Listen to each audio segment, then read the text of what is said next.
Good morning, everyone. This is the seventh day of April, and this is our Zoom seminar. I remind everybody that this is being recorded, so that anything that you say, you're realizing that it will be available in public domain. Anybody will be able to listen to it. We're saving these as examples, and our goal to set up a model here that others could come to and use if they were going to wanted to start a Zoom meeting promoting what our basic mission is, which is Einstein's solution to solve the biggest puzzle we have. Why is it that we fill our world with fear, hate, scarcity, and war, when what we want and need is happiness, enough, love, and peace? So these are the four qualities that we seem to feel or represent. If we can develop these four qualities: happiness, people having enough, love, and peace, then the world will be changed. That's probably the most likely way and the most rapid way if we can create groups worldwide, because the experts tell us unless we can do something dramatic to change the way we think, we're addicted to a way of thinking that causes our major problems. Unless we can change our way of thinking, that it's only a matter of time before someone will push the button. And we've never had a situation in our history, in our 3.5 billion years of history, where one person could do an act or decide to push a button that would end civilization as we know it. So that's what's brand new, but we're stuck in this way of thinking, which is that we learn by trial and error. We learn by what's known as war and cure. You know, when people are frustrated, they usually strike out. We've talked about the blaming response. We tend to want to blame others, and then it escalates into some kind of confrontation. It started with sticks and stones and teeth and fist, and then it graduated to bows and arrows, and then to various other kinds of killing mechanisms, including poisons and bombs that kill a few at a time. But what Einstein was saying, it'll only be a matter of time, when he discovered his famous formula that multiple tribes will have weapons that are totally destructive, and we can expect human catastrophe. And then he gave us what, at least in my way of thinking, was his most brilliant insight. He said the only way we can prevent this is if we teach ourselves a newer way of thinking, where we collaborate and cooperate with one another instead of dominate we compete for dominance. So we've gone through now, in our past, we've gone through the 7 word changes that elevate our way of thinking from our robotic animal brain to our puzzle-solving human brain, what we say is the cerebral cortex. Instead of calling it the cerebral cortex, which only describes its anatomy, we've used the word Genie organ.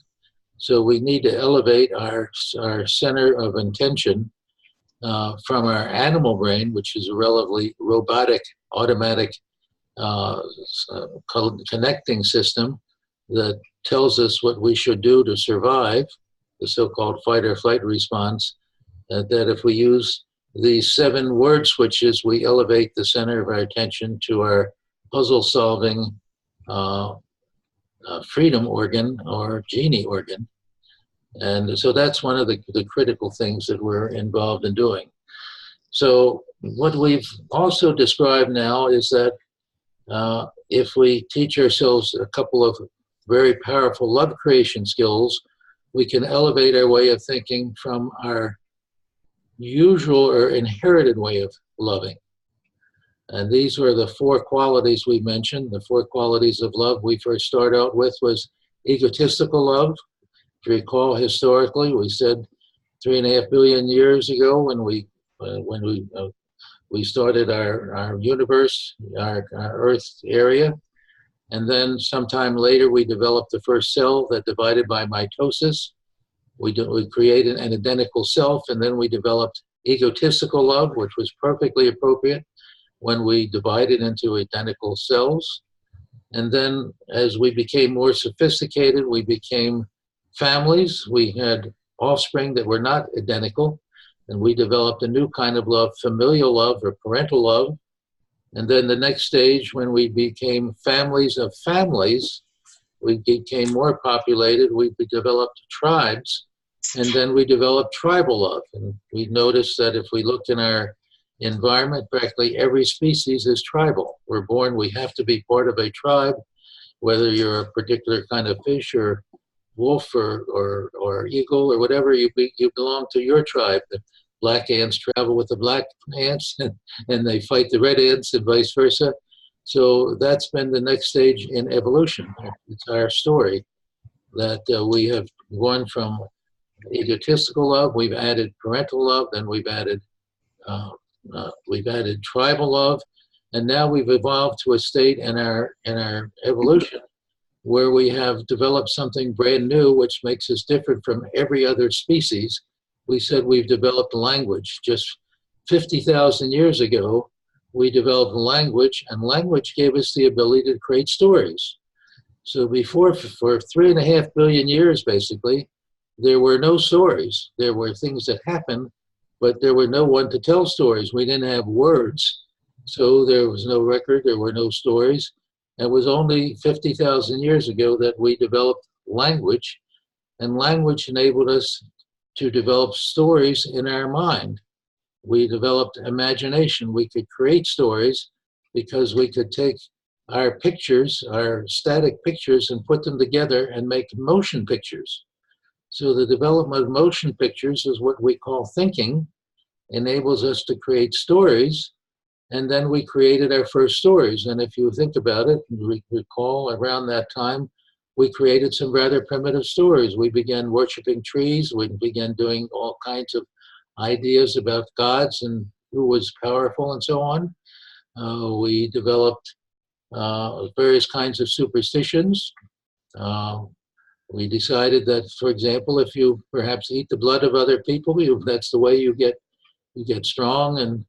And cannibalism we had some ideas that were created, and then finally we developed this idea of a superior God, of one God.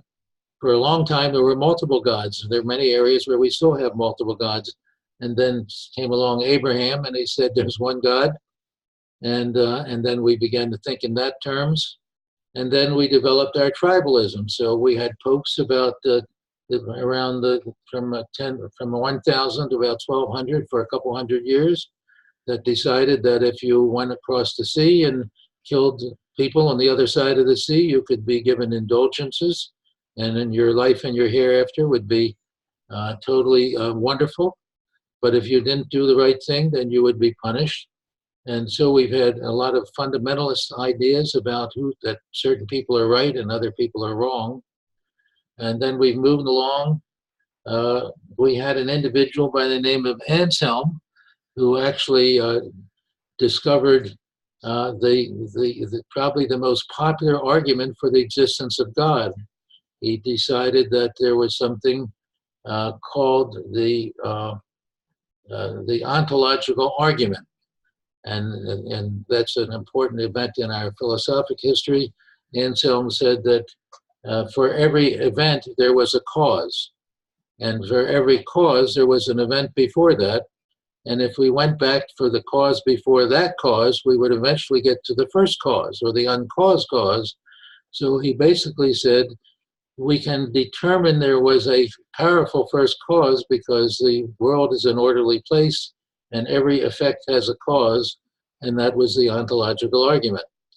And then what happened, even though and that was really this, if you think about it, that was the awareness of the scientific method.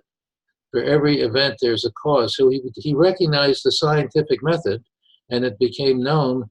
But then what happened is people, instead of learning from the bottom up, many of our leaders decided that if there was a superior being, the superior being gave certain people by intuition the answers to everything, and that was the development of scholasticism.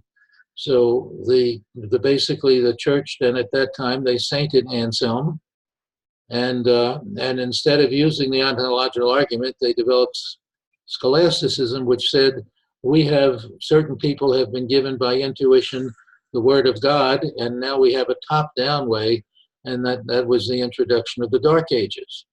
You were not allowed to have ideas. Whatever the ideas were, they came from the top down.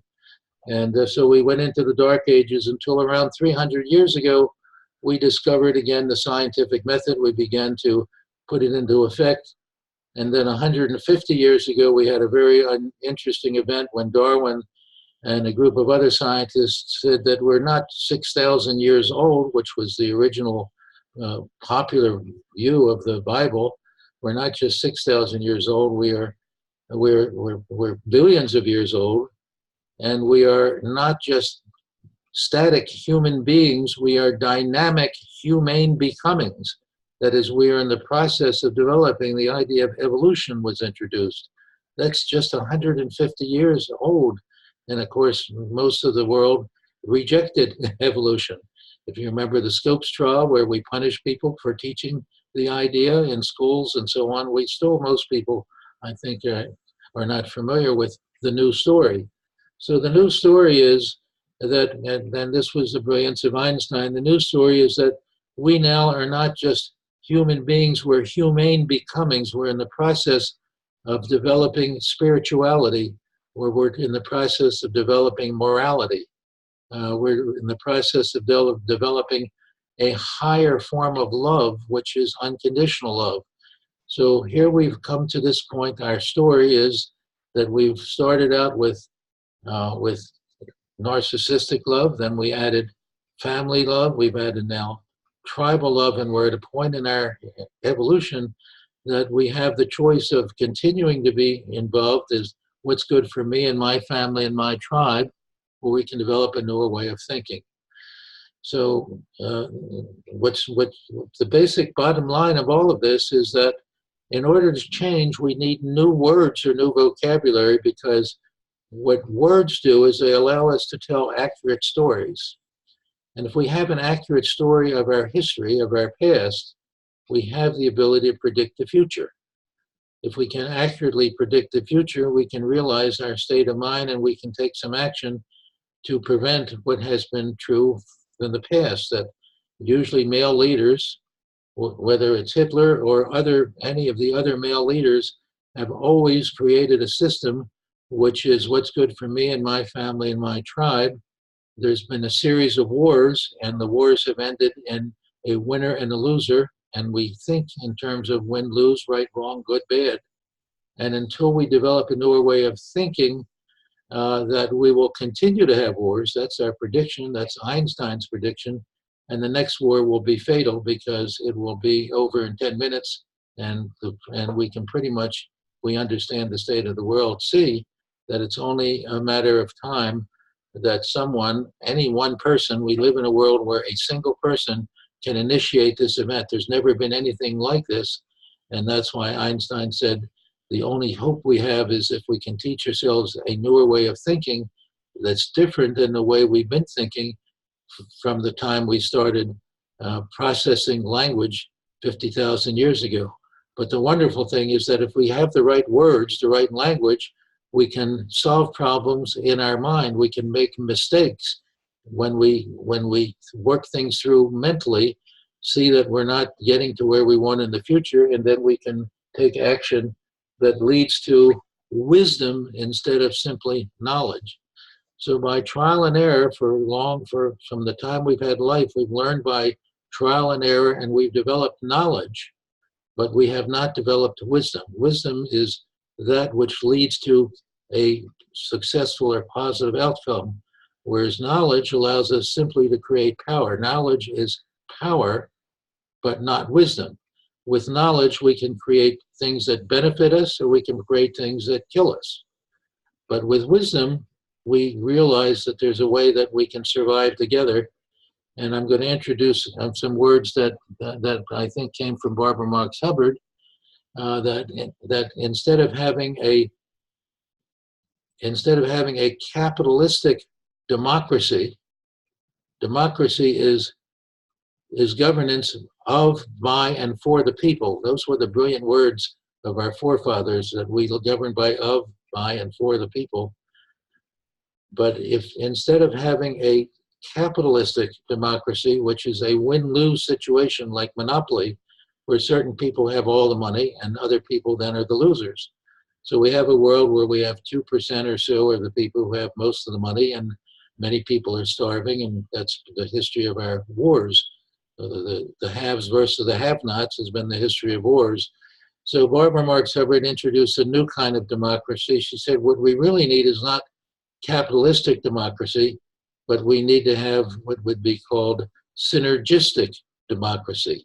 We just add that word synergistic, which is, can we work together for the benefit of all, rather than have a system that's based on we compete with one another for dominance, so that some people get all the power.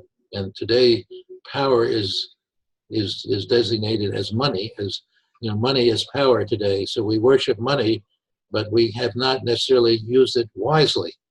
It seems to me that money is often can be a source of benefit, but because we're competing always for power, the power of money, that we're at a state of the world now which is very precarious.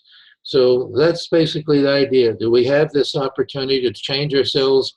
And indeed, we talked previously, are we addicted ourselves to this idea, this meme, which governs our culture? What's good for me and my family and my tribe for my lifetime or here and now? Is it possible for us to teach ourselves a newer way of thinking, where we cooperate with one another and recognize that our world now is becoming interrelated, that just like we see in the human body, that every cell in the human body is working for the benefit of the whole system, whether it's a skin cell or liver cell or brain cell, it works for the whole body, and is not looking to get only power for itself. When it does do that, of course, we call that a cancer cell, and then the whole system dies. And that's the situation we're in now. But the question is, are we able to recognize it? Are we in a state of denial that we've so used to this way of thinking, what's good for me and my family and my country, and yet we are in this group are probably the most advanced.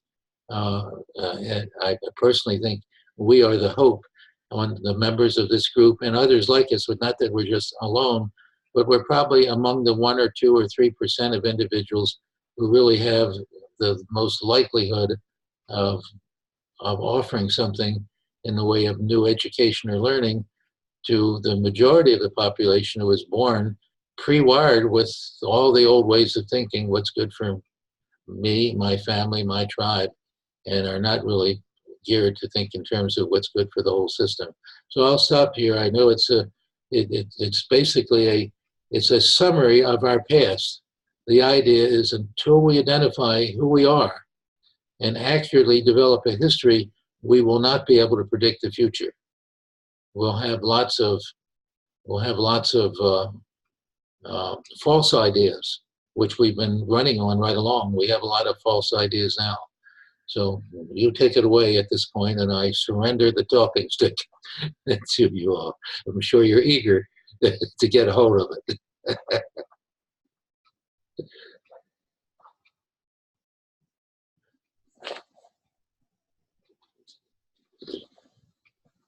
Well, Kate will pick up that talking stick, because I am kind of eager to get a hold of it. Don, I thought that was a brilliant way that you lay out the timeline, and what fabulous news about the Zoom account.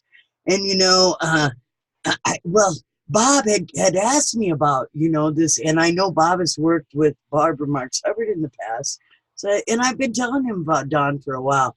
But yesterday I said, I got to give him Don's number, and he can just call and see if there's room.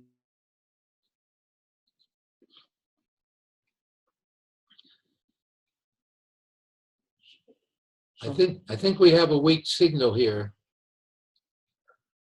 and that might be a problem. No, it could be your machine, because everybody else is there. Because I see. And myself had a conversation a couple weeks ago, and we were like, time to evangelize. We're not quite ready to evangelize. We need to have Don's words within us. And Don reminded me yesterday, he's like, well, it's just playing the word switches. That's how you start the Genie seminar. And I'm kind of like, oh, Don has made this so duplicable that we really can spread it that quickly. And so I'm just totally excited. So I had to go to genieseminar.org again and see what was going on. Because I know a couple of weeks ago when we had one, it was another one where I just wanted to applaud Don and I wanted to pass it on Facebook. And I couldn't find this recording. Anyway, so Sherrod is going to get some of these, what I think are prime recordings to me where I can pass a little bit more. And I guess I really love what you're doing, Don. I think this is a conversation we need to have. This is a natural evolution of this cycle of love from what I can see. And thanks for listening to a few of my thoughts. I'll return the talking stick.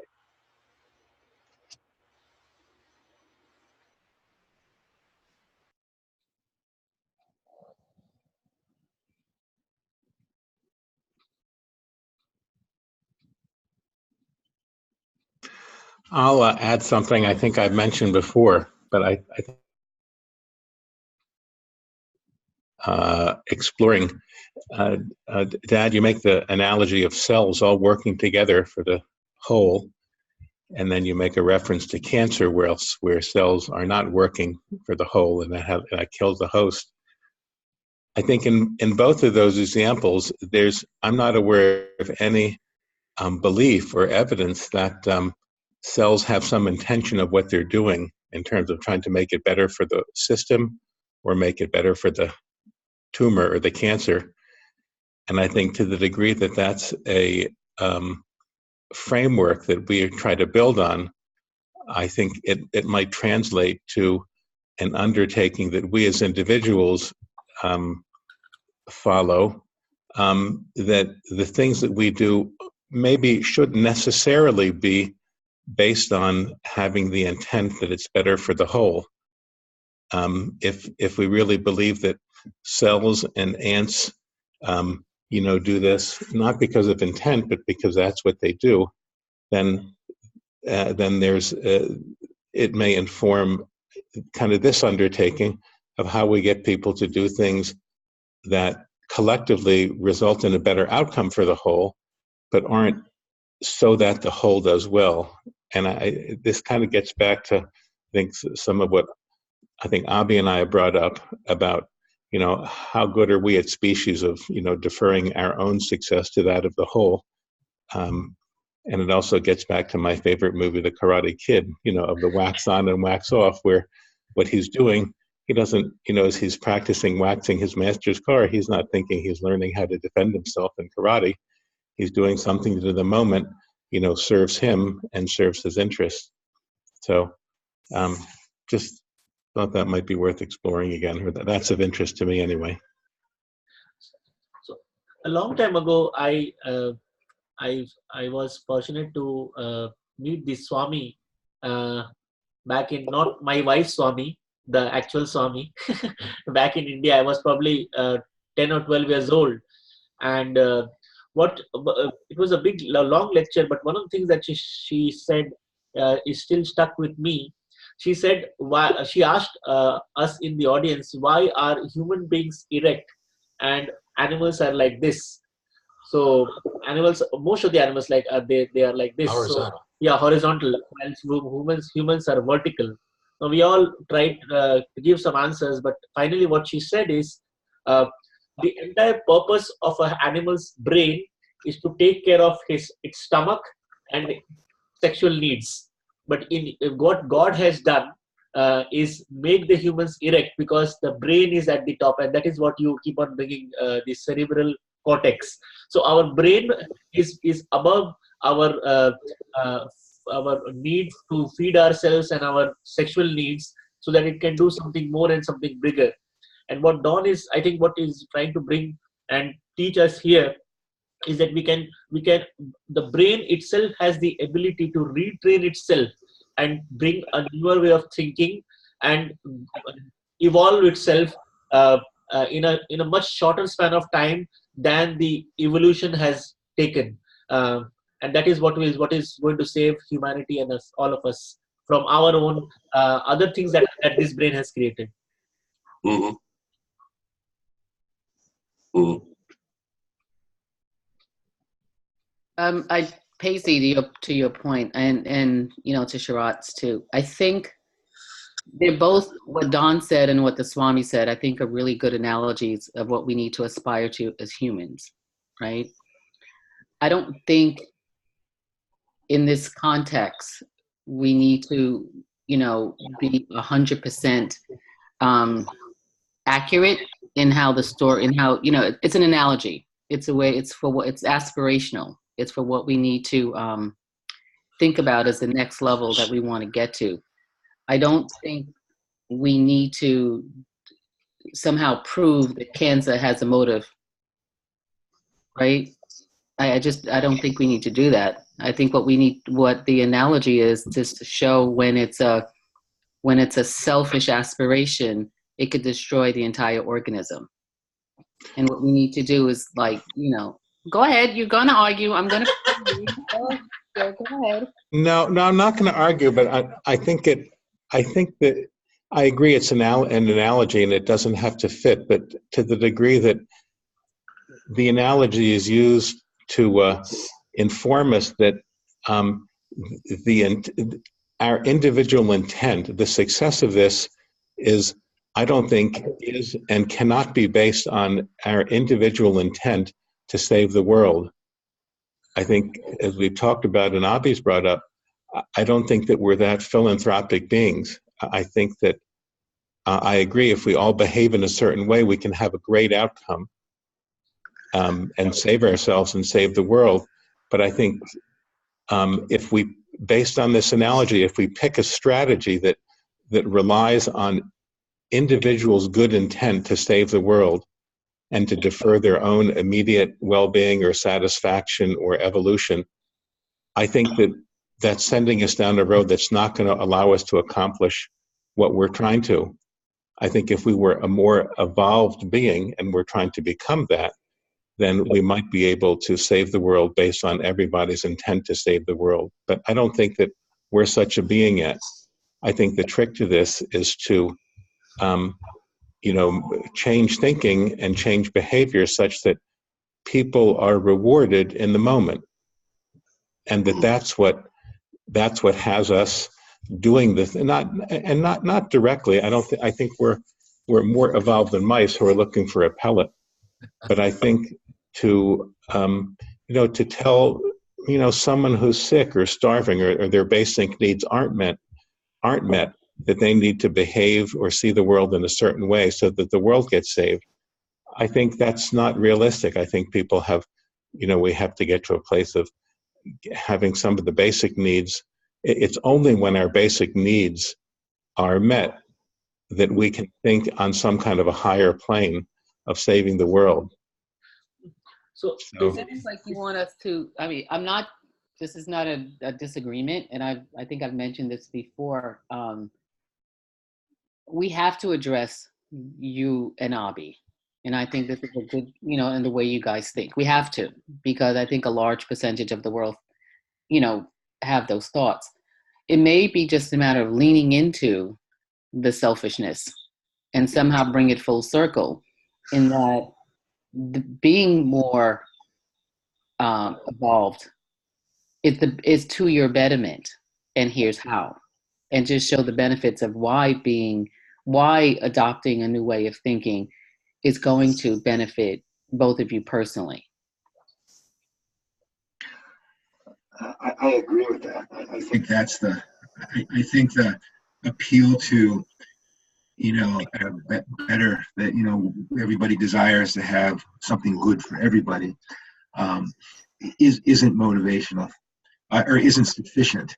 I think the idea of, if I think of capitalism versus communism or dictatorships, in practice, capitalistic systems, and the invisible hand of, if I do what's good for me, I get rewarded personally by creating enough value for me and others. And, I get to take a piece of it, but, there's a part of whatever I create that does go to the benefit of others.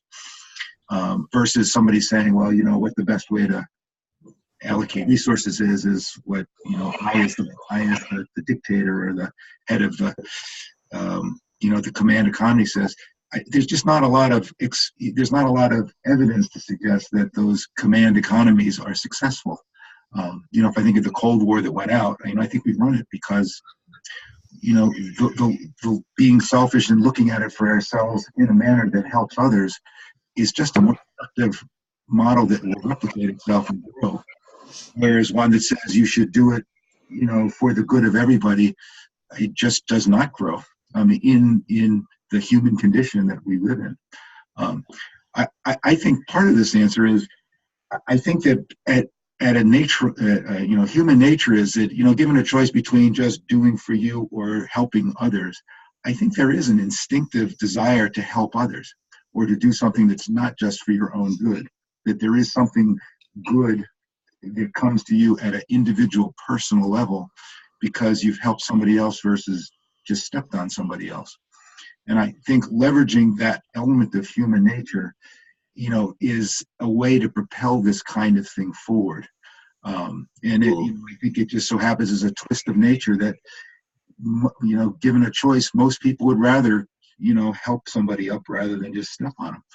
And that's the element that could be leveraged as opposed to appealing to, we'll save everybody, by deferring today what is, deferring benefits of today for what's the good of tomorrow. I think it's, you can kind of say that, what we can do for you to get, keep you non-depressed or get you a little bit happier now will kind of sell itself a lot more than saving the world. I see a dual challenge in what we're talking about here, and that is that you've got to get through an outer layer of self-centeredness to reach the pocket of altruism that may be there in most people. And we've used the adjective evolved. And to me, another challenge is that some people who are not evolved, if we're going to go down that road, how do you get them to interpret the wisdom that would impel them to want to be evolved in this area? I think there's a challenge that I don't really have the answer to. No, one of the things that Pacey, you said earlier, that no, we need not do it in an either or way, right? When America built its first railroad system, many people were hungry, right? But then with the railroad, the same people got opportunities to earn more money and travel and take their businesses to other areas. So it need not be that when a large number of group of people are hungry, those who are not hungry cannot move ahead and work on these principles. One of the ways where those who have only when they can think outside the box and they can learn and they can evolve and they can share, they can understand that something which is not for me, my family and my tribe can also be good, like something I can do outside and think for others, then only there will be some distribution of wealth here and there. Otherwise, so the good example like you brought the other day, the richest person in Connecticut, he donated $100 million for education in Connecticut, right? So we don't need to have feed every person to say that we need a newer way of thinking. We can have a newer way of thinking parallelly when the government or other people are trying to feed those people who are hungry or bring them out of the poverty. I think that just about all philanthropy or doing good for others is done because it makes the giver feel good. I think if it didn't make you feel good to do something for other people or give something away or put your time in a community, people wouldn't do it. And the payoff is that you feel good doing it.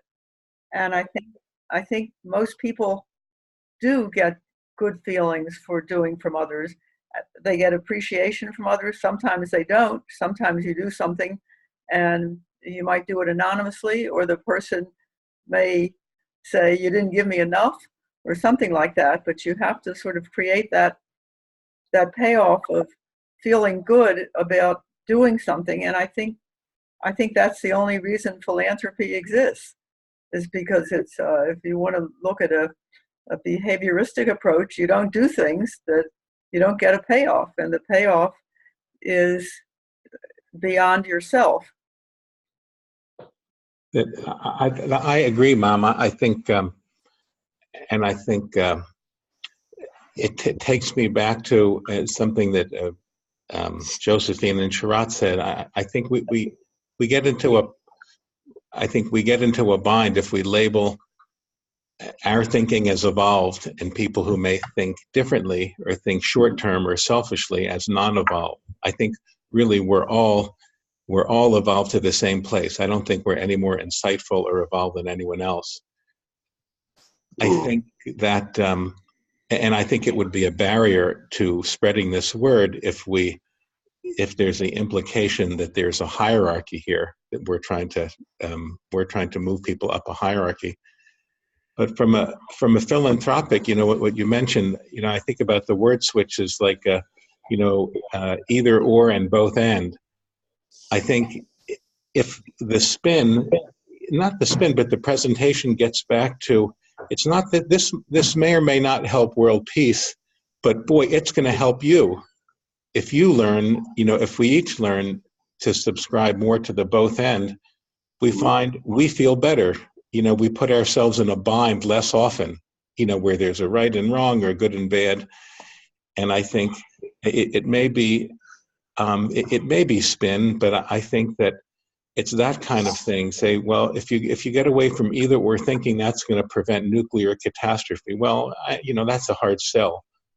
But I think if you get large groups of people, to start thinking of both end instead of either or, I think our message is that. I think it's the trickle up, that this really will trickle up, and it's going to trickle up because it serves you right now. And that doesn't imply that people are selfish or short-sighted, but that just appeals to them where they are and appeals to us where we are. So I don't think I'm trying to make an academic distinction. I'm trying to kind of get a strategic perspective about how to sell this or propose this in a way that people are going to want to take it on, not for some future gain, but because they're going to find themselves less in a bind tomorrow and the next day. There are a lot of reasons why people do things for others, and there's an underbelly to it. A lot of times people will do things for others out of guilt. They think that they're atoning for some shortcoming in their own life by reaching out and trying to help others and tip the scales back in their own direction. I don't know if making that kind of distinction and motivation serves any larger purpose, but it just jumps out at me when we talk about the reasons why we get people to think of others and do things for others. It does help when they say thank you, though. Yeah, well. It's easier.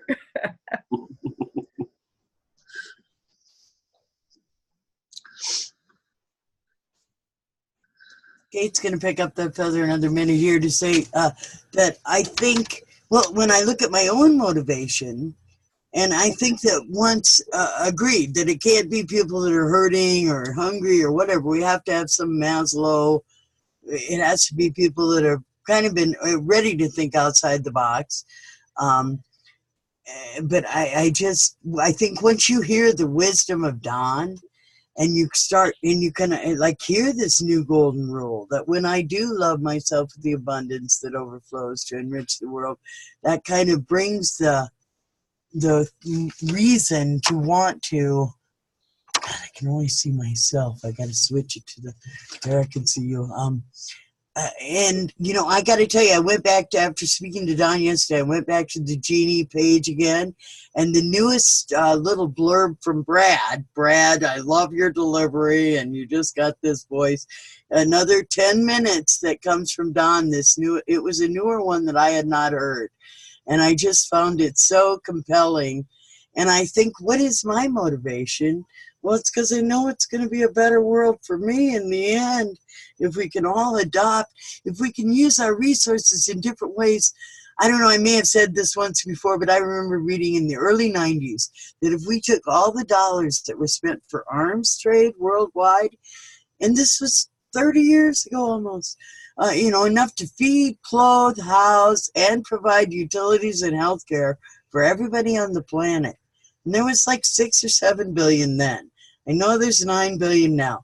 I just think that when you hear the wisdom of Don, the way he delivers it, it appeals to the intelligence of most anybody that says, and we do feel like, well, what, this action, that there is that apathy of what it can one person do. But this kind of goes beyond that a little bit, I feel, and so my excitement, and so I asked myself, well, am I that cell that Pacey says? Because, here I am, this ecstatic, jubilant thing I want to evangelize because I love Don Pett. But what if I mess it up? What if I don't interject the right thing? And you know what I'm saying. Am I the bad cell or whatever? And I don't think that's where it's at. It's just kind of building this momentum that we are having these new conversations, that we are realizing, I just think Don has the best way of putting in a few words why we need to move forward and change and evolve and change our way of thinking. And thank you for listening to me, and I'll return the back. One of the things that Marilyn, you said is, here it is good to hear thank you when you do something good for someone else. This is where I was having a conversation with Don once, and initially I understood self-endorsement as something that I just simply don't care about whether other people say good things about me or not. So and because I hail from India, there is this particular culture in India, good or bad or whatever, where people don't know how to say thank you, or how to very easily accept praise. Some of my friends have told that their bosses have actually called them and said, when I say good things about you, just say thank you. Okay, don't make weird faces. So people don't know how to graciously accept a praise, or in fact, when somebody thank you in return. So it is not always because somebody is not grateful. It's just that maybe they don't know how to communicate that. Now, what Don's formula of self-endorsement is so good, which I initially misunderstood, is that if somebody praises you, you welcome it, but don't depend on it. If you do something good for others, just praise yourself. That's a great motivation. And when you praise yourself, you endorse yourself for praising yourself. So that's double endorsement. That works really well, especially Bobby, you know how corporate world is. At the end of the year, if the boss says, thank you very much, I'll give you a penny raise, I say, okay, great, thank you. I did a great job. It keeps you going back to work every day. I kind of got the idea. The fact that I was still employed was actually a good pat on the back.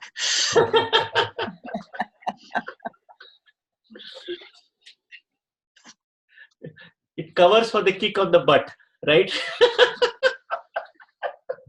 Let's try to remember that if we go again, we learn so much from the story of evolution from the new story. We're still stuck in the old story, but the new story basically tells us that we are among the 2 or 3% of this life that has survived. Most life has become extinct. Most of the species are no longer with us.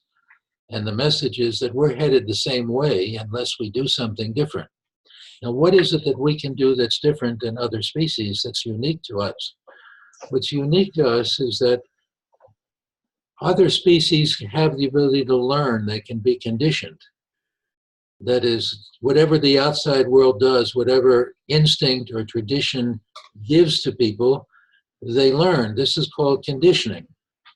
What we can do, which is different, is that we have the ability not just to learn, But this is a tricky term if you think about it. We can learn to learn. See, so we invent this new word. We're not just controlled by exogenous and endogenous directors or dictators. We can invent a new word, mentogenous, that we have the ability, using our mental ability to use stories, to create accurate stories. When we create accurate stories of the past to the present, we have the ability to initiate new ways of doing things.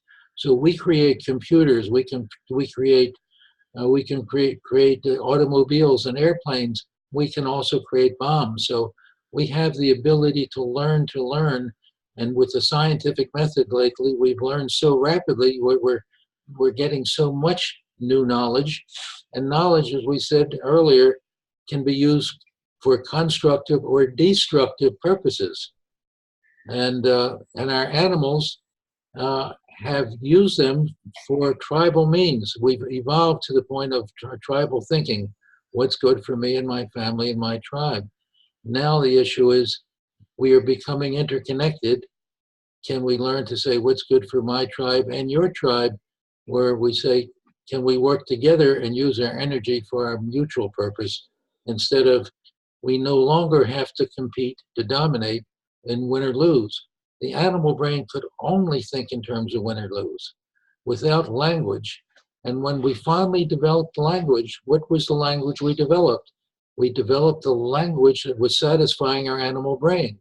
So as we've said before, we've developed tribal words, we've developed political words, patriotic words, and religious words that all say my way is the right way.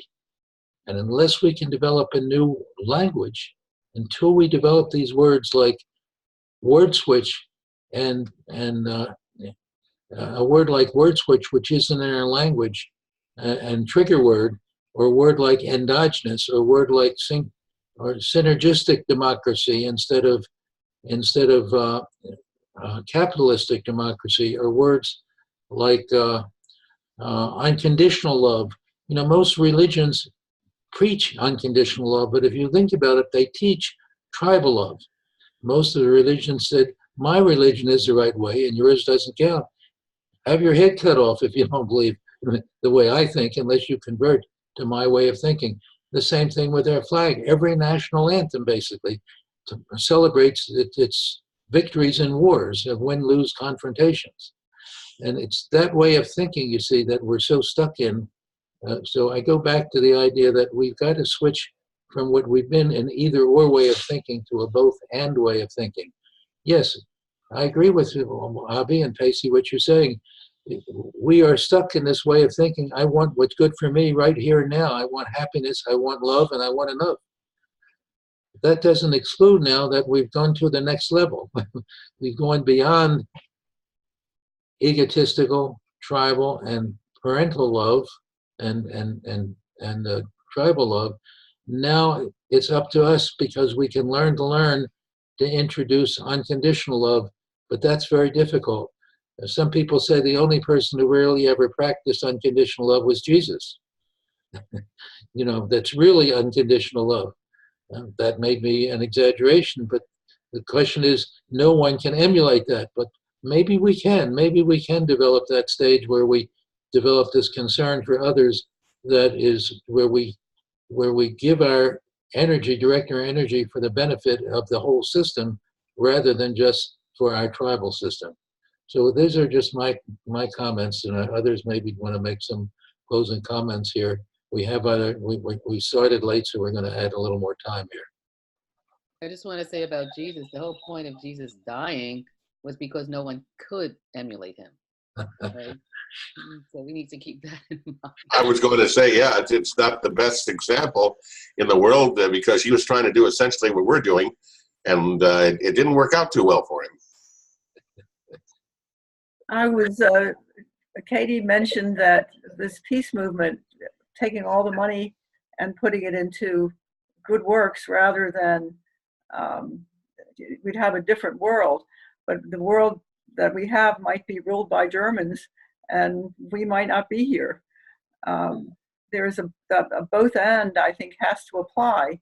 I think a one focused philosophy like pacifism is good, but I think you really have to consider, that scene from Raiders of the Lost Ark, where the guy comes out with a sword and what's his name? The hero comes with a gun and he's waving his sword, and the hero with the gun shoots him, and that's the end of the opposition. And I think you've got to be aware of that. Just before this meeting, Don and I were talking about the history of from 1900 to 1950s, and while the Germans did the worst possible crime against humanity in Europe, the other European countries who were at the receiving end of their expansionism were doing possibly equally worse kind of crimes in other countries like Africa and Asia. So when Germans actually ruined these other European countries like England and France and other countries, while it was bad for those in Europe and especially Jewish people, it completely ruined the economy of these countries, and they were no longer able to be the masters of these Asians and African countries, and they had to leave those countries. So it actually freed millions and millions of people out of perpetual slavery, while it could killed 60 to 80 million people of Jewish people, and then 20 and several more during the war. So it's not just either or. Like somehow, because of this ghastly act by one person, turned out to be good for several more people. So the point is that it's just that none of them were actually doing something for the greater good. It's just that one person gets blamed for most of the things, and other persons, because they defeated the worst amongst them, they get to be called great leaders. Well, there was a philosopher who once said that you can get a lot further with a kind word and a gun than you can with just a kind word. Unfortunately, that philosopher was Al Capone. That is the truth. Something perhaps to conjure with as we move forward. Okay. Well, there's a good reason for that, and we've been talking about that. The fact is, if you, at least from my point of view, I call it a fact. We are born. Our brain, when we're born, is an animal brain. We are a museum.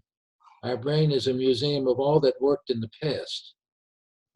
We're pre-wired with egotistical love and parental love and tribal love, because that's what we've acquired in the past.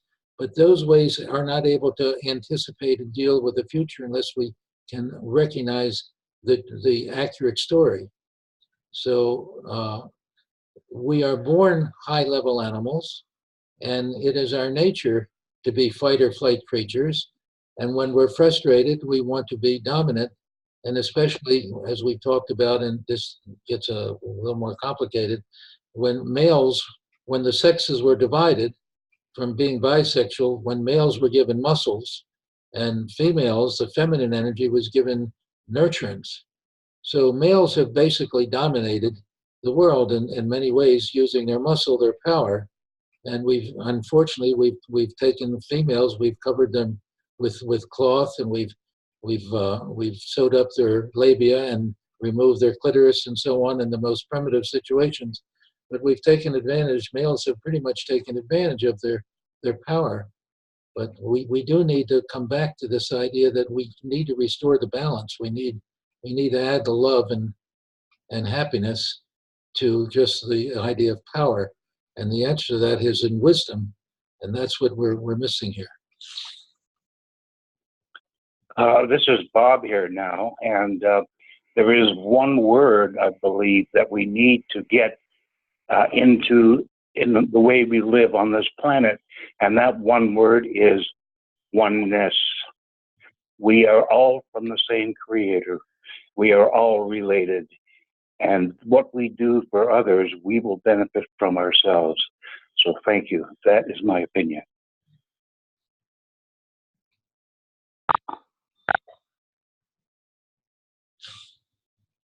Oh, Pacey, I didn't hear you say, yeah, right.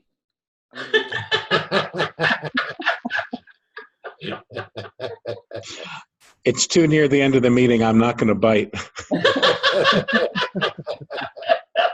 He said bite instead of right, Josephine. Close, but no banana. Obi, you were saying something. I thought you stopped. No, I'm watching on. My thoughts kind of come in and go out very quickly. I lost the train of this one my comment, but thank you for bringing it up. Joseph, let's see who. I think Pearl, are you on the line? Did you haven't had anything to say yet? Do you have any comment? Well, my only comment is when we were listing the different ways we feel about charity is mine simply came from I am my brother's keeper, and from the 10 levels of giving where the receiver does not know who the giver is, so that you never really get a thank you. You just feel you're doing the right thing by as Sharat said, you're feeling good about yourself and overflowing with the desire to give to people. I mean, when I write out a check to the Smile Train, I might get a postcard that says thank you. But what I'm really feeling is that there are children who are going to grow up looking more normal and have a chance at life in their own communities where they're ousted as well as their parents, in a community where they grow up, where they can't grow up because they don't look normal in the way their mouths are formed. I think it's a very simple thing that you need to feel that you are part of this oneness, as Bob explained, and that you are your brother's keeper. That's my feeling and my opinion about it.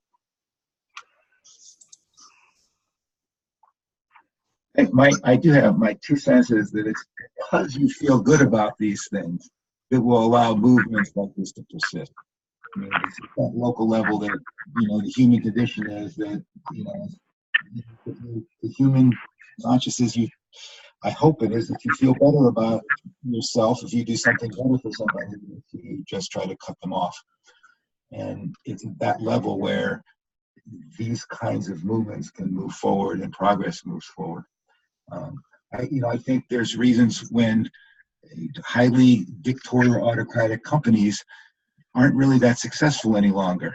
Ones that kind of subscribe to, we kind of want the individuals to think and hopefully be happy and be motivated as opposed to just be cogs.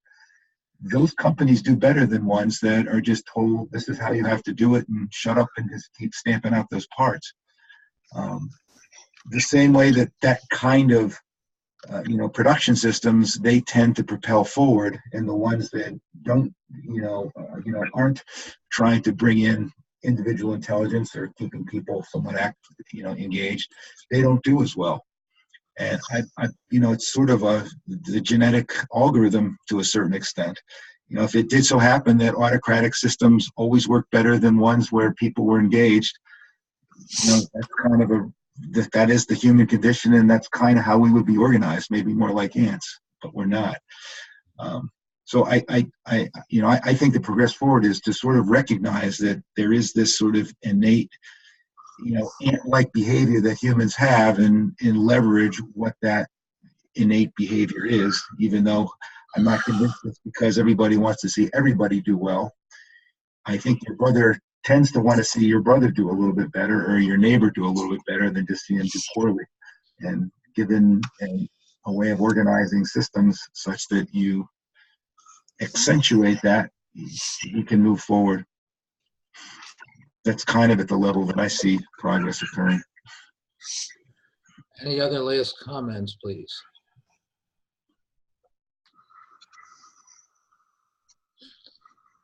Okay, so I'm going to end our recording now, but I'll ask that you stay on for just a minute or two longer.